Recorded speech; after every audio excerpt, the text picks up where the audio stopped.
everyone. I trust you're safe. It is another opportunity for us through this forum to look at our unit. Now I want to welcome you to our lecture, BED2210, Social Psychology. It has been a very, very interesting journey to be able to see some of the things that we've been able to see in class and the interaction that we have had in class. So I want to bring us to speed to some of the things that we've been able to cover so far, and then we will get to our lectures. I think we are able to cover 2 lectures today, but first things first, let us first of all see what is this that we have been able to cover. So areas covered so far, class. In our introduction, we were able to look at the definition of key terms, psychology, sociology, things like those. We were able to look at those. We were also able to look at the history of social psychology. Where are we coming from? All right? There is a link between how we think and how we behave. So we were able to look at how we should, or the things we should do to understand social behavior. Another thing we looked at the very beginning of our lectures is the principles that guide social psychology. And I have put them here in this slide for us to just be reminded. Number 1 is that we construct our social reality. Yes. Number 2 is that our social intuitions are powerful. Yes. Intuitions, they are very powerful, but sometimes they are perilous. Again, social inferences shape our behavior because we are social animals. What do we mean by this? Tell me who your friend is, and I'll tell you your behavior. Why? It is because the social inferences, the social contacts, the people we hang out with, they are actually to influence our behavior. And then social behavior is also biological behavior. And it is behavior that is biologically rooted. Overall areas covered, we continue. We were able to look at social thinking. Under that, we were able to look at subtopics like the self and the social world. We were able to look at the self concept. How do I conceptualize myself? Who am I? Maybe you can think who you are. How do you rate yourself? Who do you think you are? Okay? If you are given an opportunity to actually say who you are, what are those things that would describe you? Self-concept. Then we have, under social thinking, the development of social self. Because we develop, as we interact with people, we are actually able to get into a process where our social self is developed. Then we have the social experiences that influence social concept. Now, the word there is experience. We experience something, so it is actually, when we experience something, we are actually able to have that in our concept. It gets to our brain, and it is not like it is happening for the first time. So it has a way, it influences our social concepts. In our culture, what do we do? Who does what? So that is how we have conceptualized. But if we experience differently, then we'll actually be able to say, by the way, women can do anything, all right? Men can do anything, so long as it is not something that is connected to their biological makeup.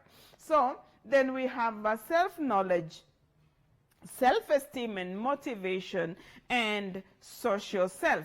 Those are main themes or main subtopics as far as the social thinking is concerned. We have social beliefs and judgments. We were able to look at this. What are the beliefs that are there in society? How do we perceive our social worlds? This is something that we were able to see. How do we perceive and interpret events? How do we reconstruct our past attitudes and behavior? How do we judge our social worlds? And intuitive judgment. We were also able to look at the behavior and attitudes. Our attitudes determine our behavior. So, under this, the main themes again, we have our attitudes, we have the dimensions of our attitudes. You just refer to the notes that are there in your e-learning portal. The influence of attitudes on behavior, how attitudes predict behavior, and then under this, we were able to have a very exciting journey in looking at the theories that explain why behavior affects our attitude and vice versa. One of the theories we were able to appreciate, number one, is self-presentation theory. Self-presentation theory. Number two, dissonance theory. Number three, self-perception theory. So those three theories are theories that explain the link between how we behave and our attitudes. What is your attitude towards man's best friend in this African setup? And that is the dog. What is your attitude towards it as an African? You realize that your attitude towards it is very, very different from somebody else who is in Europe or someone else who is in the in Asia or which other continent, in Australia or in where now, okay? So you may realize that our perceptions are different because of the social construct. So somebody else may be seeing that animal as man's best friend and a member of the society or a member of the family. But for you, I mean, it is something that needs to just stay outside with no regard of medicine or food. See, attitude also determines how we behave. We also looked at social influence. I think this was the last time, the last lecture we had was on social influence. We looked at the genes. You have picked up quite a number of things from your ancestor.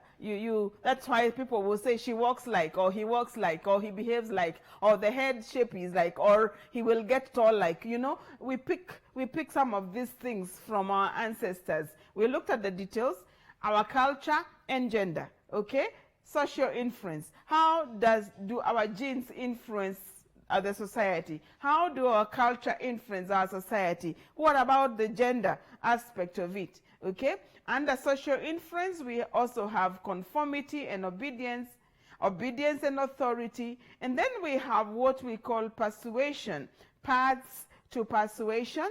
All right, get to your notes, and then we have elements of persuasion, and elements of persuasion are connected with what we would call the communication channel, where we have the source, we have the message, we have the source, we have the message, what else? Yeah, and then we at the very tail end we have the feedback. Okay, the channel that we use. Then we have the feedback, we have the recipients of that message. So just get to your notes and you'll be able to acquaint yourself or remind yourself what we've been able to learn.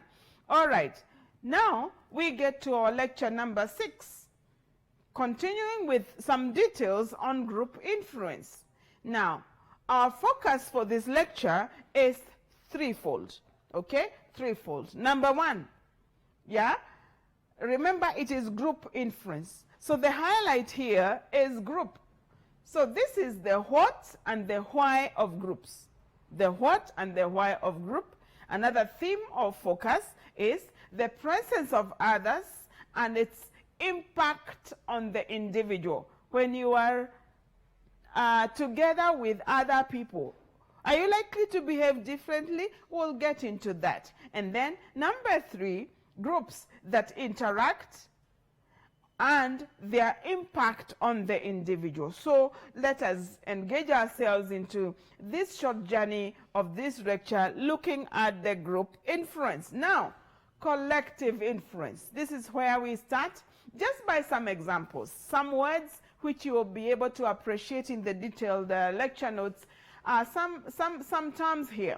We have some terms that are very, very important when we are talking about group inferences. And from a group, we get some kind of collective inferences. Number one term, social facilitation. I'll put some questions there just to help us understand what we mean. How are we affected by the presence of others? Do we feel motivated or demotivated? We'll see that at the tail end. We have another term which we are calling social loafing. Do individuals exert less effort in a group? Say, for example, when we are dealing, what is this example that is coming to my mind? When we are having the tug of war, all right? Is it that all of us are exerting or it is synergy brought together that makes us win, or lack of it that makes us lose? All right. Another term, the individualism. When people lose their sense, when do people lose their sense of self in groups? We are again going to be looking at this. And then group polarization. Do groups intensify our opinions, or do we feel polarized? Do we pull in the same direction or in different directions when we are at a group? And then we have a term there which is called groupthink. Do groups hinder or assist good decisions? Good questions. We get to our main focus. Focus number one, the what and why of groups. What constitutes a group? Groups are either defined in a rigid or flexible manner. There are people who would define groups this way, that they must be stable, they must be permanent, and have a structure, and the members need to feel that the group is part of their identity. Talking of a rigid explanation. But we also have others who see a group as not as rigid but flexible. And one of them is Shaw, Robbins, and Forsyth. In 2010, they defined group as two or more people who must be interdependent, interact, and influence one another. So depending on the description of the group, it can either be, the definition can either be rigid or flexible, as we have been able to see. Importance of groups. For most of us, from the moment we enter the world, we are part of a group. True? Were you born in a family? Yes. Did you find a society? Yes. So from the moment we enter the world, we are part of a group. We have a family that we are dependent on. We interact and are influenced by it. Families are crucial for our social and successful development. That cannot be argued. It is a fact. So as we age, we join other groups, say, for example, school-related groups, those with our friends, and groups for our hobbies, maybe sports. That's also another group. When we enter the workforce, there are even more groups and more opportunities to form more groups. All right? So I don't know why I'm having this example in my mind. Just consider, how many social groups do you have? How many groups do you have in your WhatsApp forum? Are they all focusing on the same thing? No. Why? It is because they are diverse, and that's what we are saying. The groups are important. One of the things that we needed to have said before is that we are social beings, and you don't want to be alone. You don't want to feel like someone who is in an out group. No, you want to feel I am also in that group that has done so well. I'm part of it.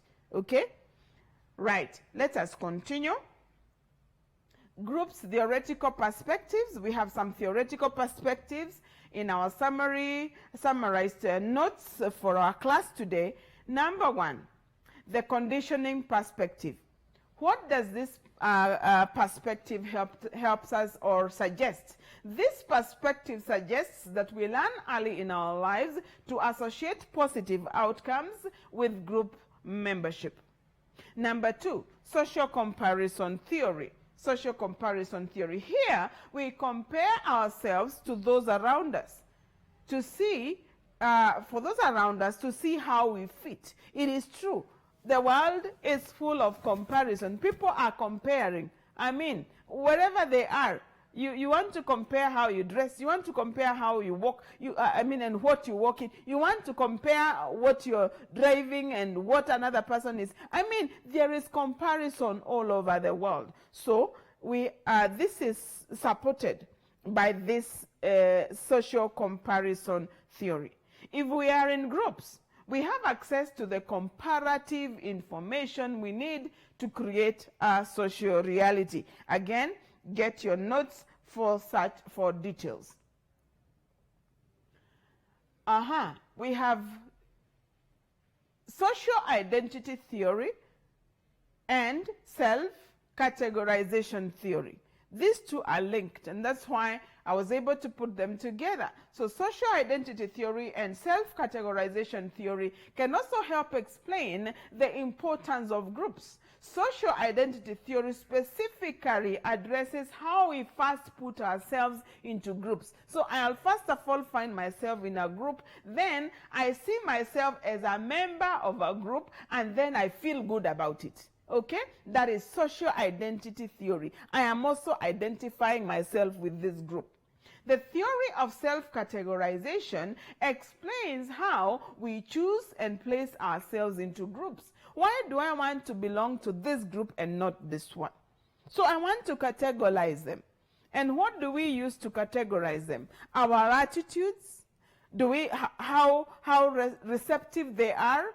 Are they people who will put me down, who would put my ego down because of how much I have or how I dress? So we are able, and all these are mental steps. We are actually able to categorize, self-categorize ourselves and say, I belong to this group. All right? Very important. The group must be important to us in order for it to have an effect on us. We have another theoretical perspective, number 4, sociobiological theory.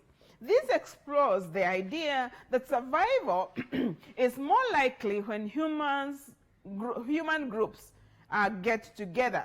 They can protect themselves, cooperate to create more group members and share what they have.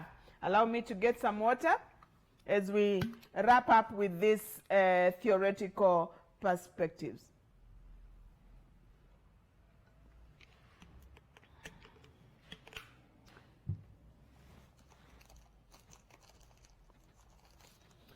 Okay, there we are, social identity theory and self-categorization theory, and then the sociobiological theory, and we have seen that it explores that we together,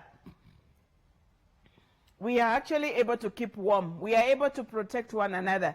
You know, if you want to belong in a group, one of the things that you need to know is that you need to be friends. There is no way you can connect in a group when you're not friends. One of the things that the friends do is to protect one another. So there is protection, there is cooperation, and there is a sharing. Very, very important.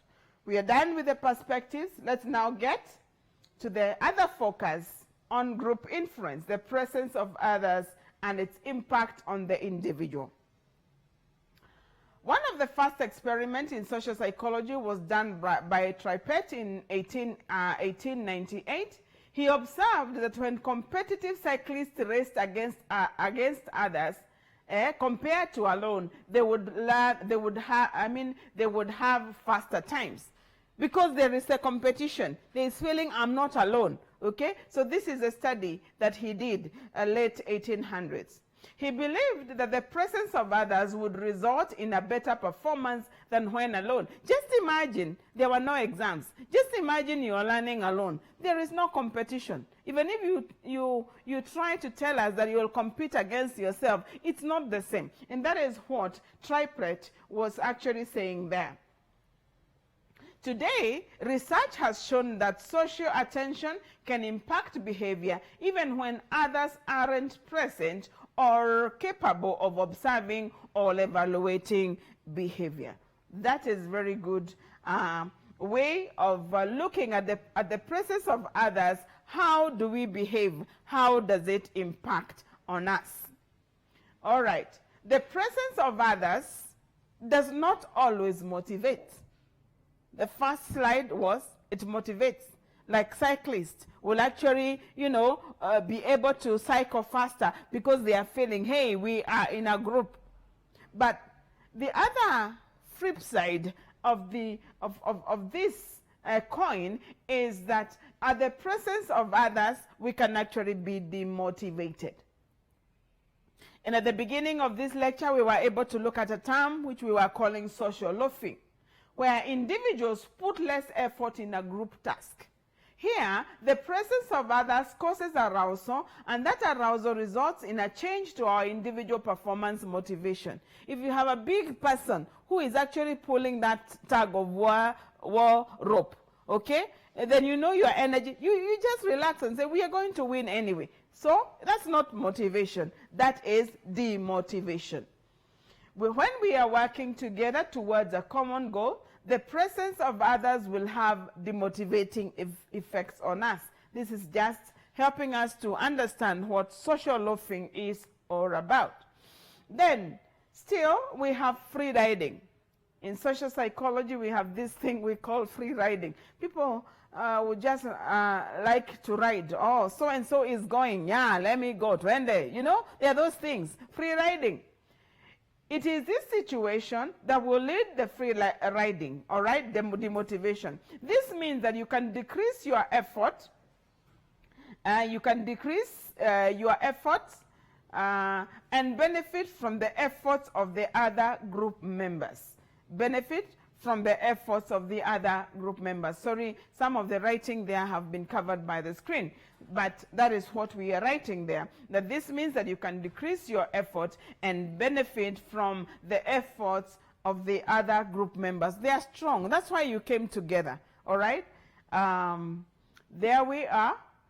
Groups that interact and their impact on the individual. Now, this is our third focus, but maybe if we would try to get back to demotivating, if you must not belong to a group, because the reason why you are coming to a group is not to be demotivated. If you can do a task alone, then you can actually avoid social loafing, you can actually avoid free riding. Otherwise, others will ride on you. That's just, by the way, just some advice. If you can do a task alone, fine, do it, okay?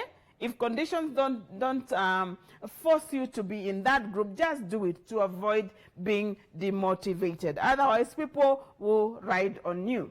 Sawa sawa. So we move on to the last focus for this lecture, groups that interact and their impact on the individual. We have this term we call the groupthink.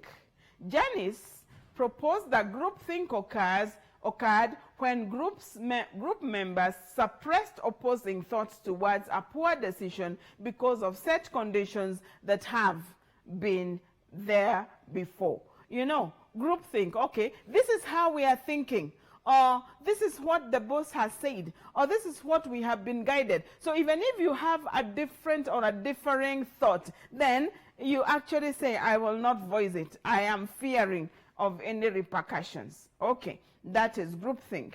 We have group polarization, which is indicative of when others sharing the same perspective are put into a group and left to discuss, they will move to more extreme opinion from their initial opinion. So again, look at the details of this animal we are calling group polarization.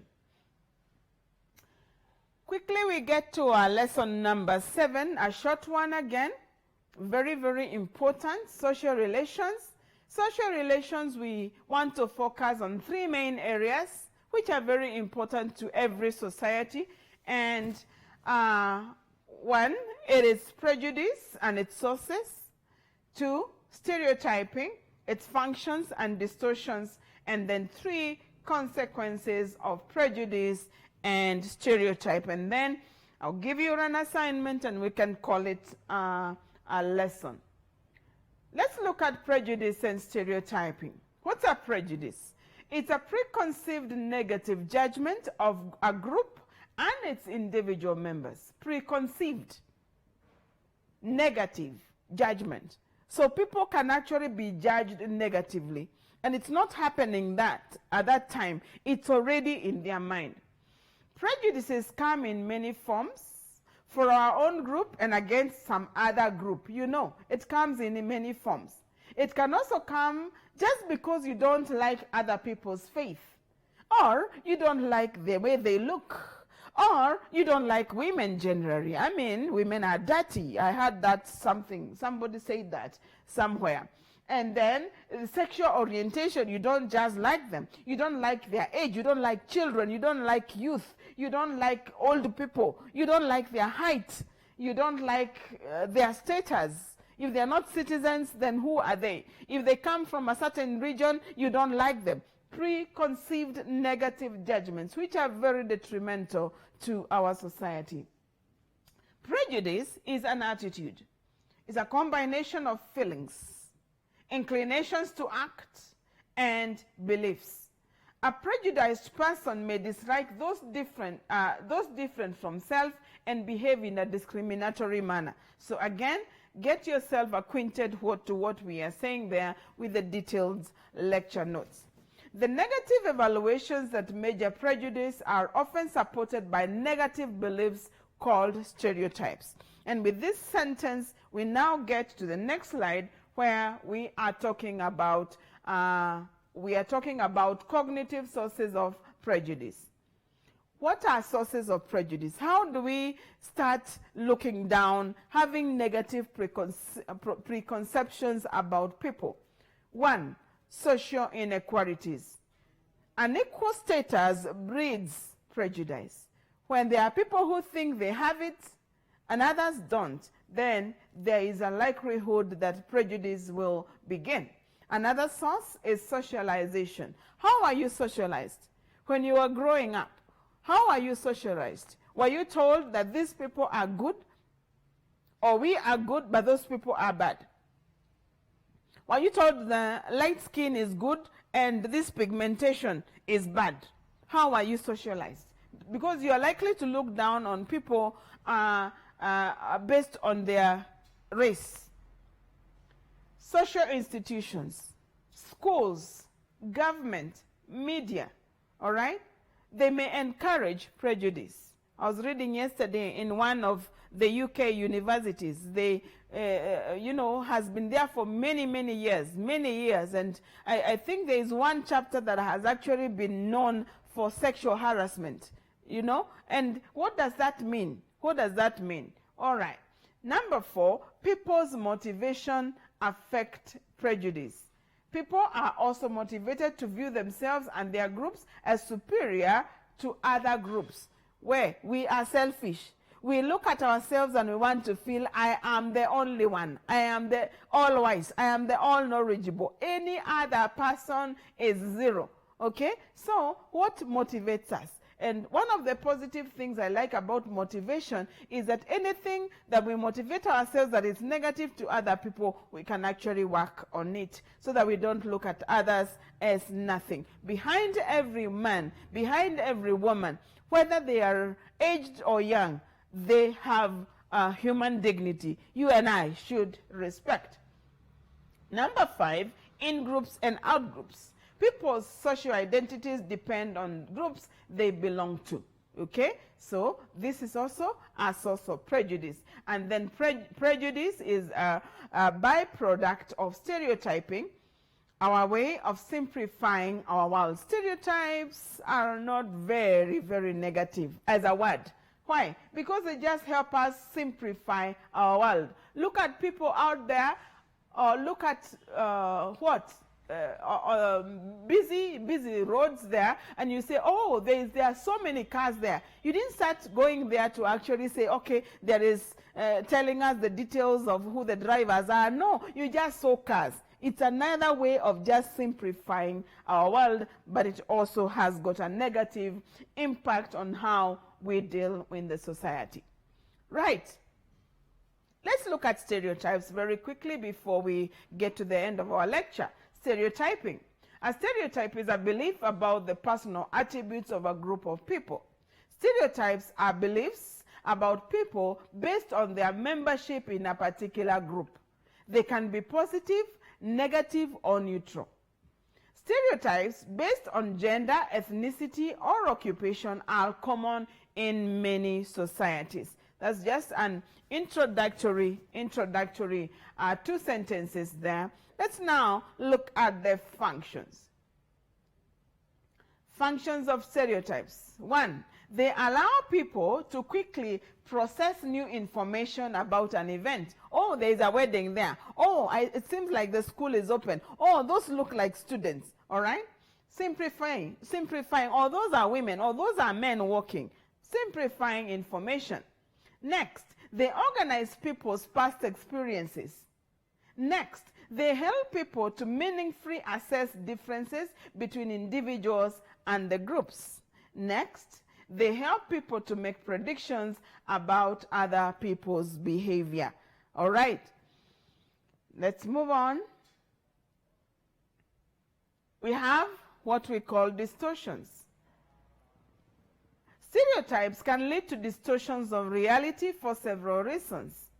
They cause people to exaggerate differences among groups.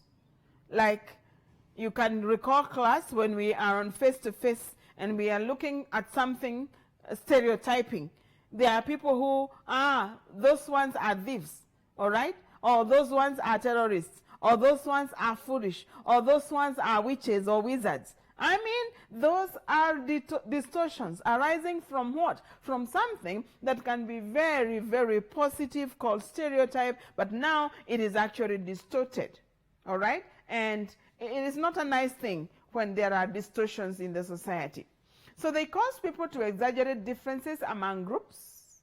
They lead people to focus selectively on information that agrees with the stereotype and ignore information that disagrees with it. Next, they tend to make people see other people as overly homogeneous, even though people can easily see that the groups they belong to are heterogeneous. Homo is single. We are we. Being heterogenic is where there are many people that are involved. So those are distortions. Let's now look at the consequences of prejudice and stereotyping. When strongly held, when judging unknown individual, and when deciding policies regarding groups, once formed, stereotypes tend to perpetuate themselves and resist change. Because I know so much, I have put so much, I know this is who you are and you can't change, now that will not change. I will not allow it to change. All right? But somebody said, if you don't want to change, change will change you. Many times, our attitudes are wrong, so it's good for us to be flexible and just give an opportunity to learn and change about other people. Another consequence of prejudice and stereotyping is that they also create their own realities through self-fulfilling prophecies. What do I mean? That somebody called you foolish. Yeah, you actually go saying, yeah, I think I'm foolish. By the way, that is why they even called me foolish. They are called self-fulfilling prophecies.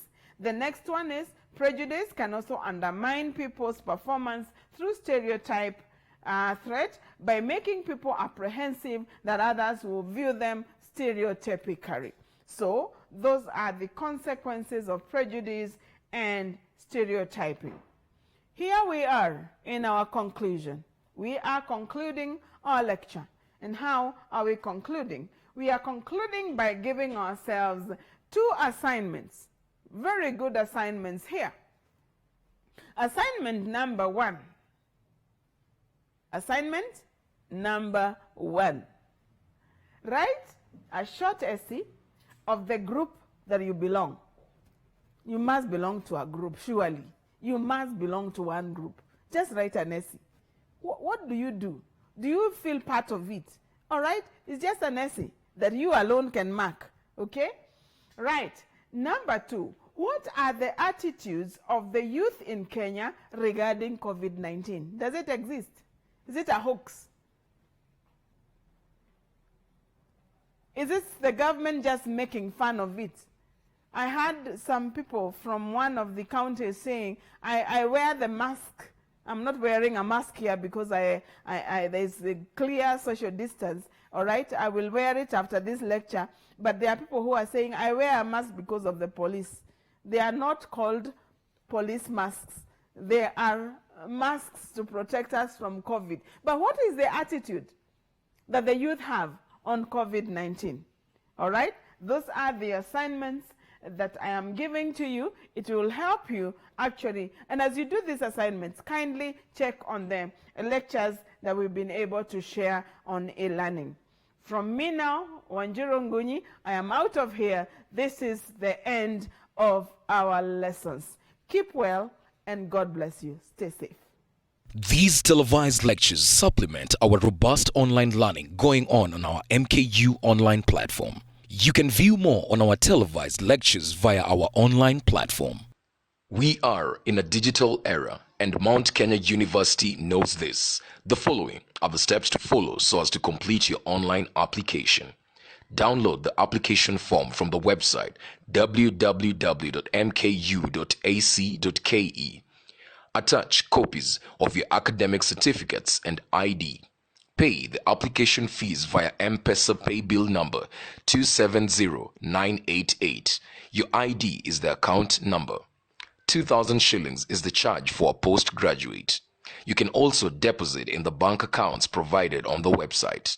Then email all the above to apply@mku.ac.ke.